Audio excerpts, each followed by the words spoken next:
In a hot July in 48, in a quiet New York town, they gathered in a chapel where the paint was peeling down. Mothers, daughters, neighbors, friends, standing in the aisle, talking about the rights they'd never had in all that while.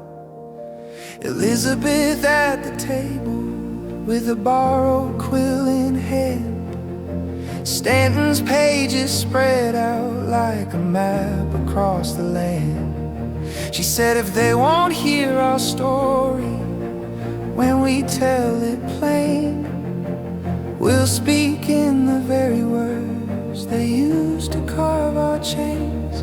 So she took that old declaration off the nation's highest shelf, held it to the light and asked, what if it spoke for us as well?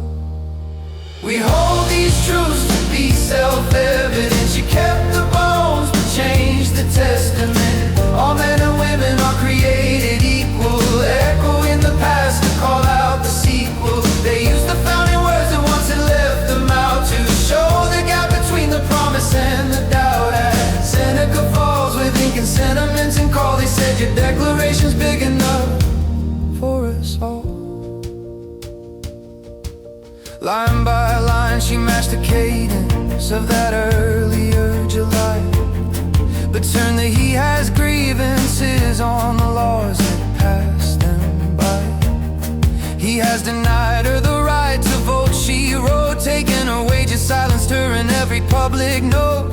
The rhythm felt familiar like a bell you've heard before, but the names inside the echoes walked through a different door. In a textual thunder in a small bright meeting hall, where borrowed phrases knocked on power's wall. They weren't just telling stories or complaints in the air, they were stitching their experience to the nation's oldest prayer. We hold these truths to be self-evident, the same strong spine, a different testament. All men and women are created free, they wrote themselves into the country's memory. They listed every he has like a ledger of the law, till you couldn't read the pattern without feeling what they saw. At Seneca falls on that borrowed wooden floor, they turned the nation's language back toward their own front door. That strategy, not accident, tone and structure tightly bent. When you quote the house's frame, it's harder for the house to say you're not the same. So they mirrored Jefferson's thunder in a different key,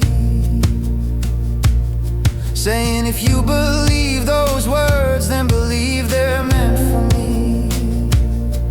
Not a rage without a reason, not a shout without a bass, but an argument that starts inside the country's favorite phrase.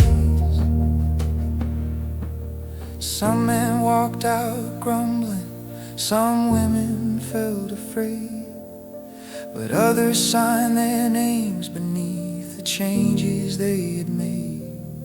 Lucretia Mott beside a Frederick Douglass in the crowd, different battles braided in a single reading, strong and loud. The resolution for the vote they said would never pass, scratched in ink by hands that history once wrote past. And even when the papers mocked their sentiments next day, those words kept traveling farther than the headlines. Little wave,